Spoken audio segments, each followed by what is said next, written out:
Hello, यहाँ पर मैं और मेरी बहन बैठे हुए हैं और यहाँ पर मेरी बहन जो है सब्ज़ी बना रही है। देखो मैं आप लोगों को बताती हूँ कि हमारा क्या सब्ज़ी आज बना रहे हैं उसको देखिए।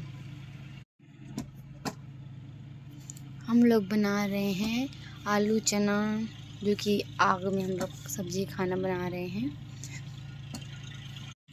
आज जो है मैं डेली 5 बजे उठती हूँ, ठीक वैसे 5 बजे उठी हूँ और मेरी बहन रोज़ लेट उठती है।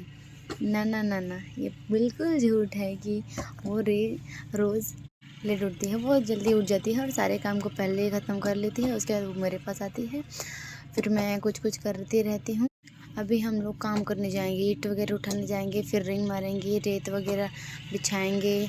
उसके बाद हमारा काम ख़त्म हो जाएगा। अगर कुछ और होगा तो उसे भी करेंगे। उसके बाद नहाने जाएंगे, आएंगे, फिर खाना वगैरह खाएंगे, फिर सो जाएंगे। Okay, bye bye, subscribe guys.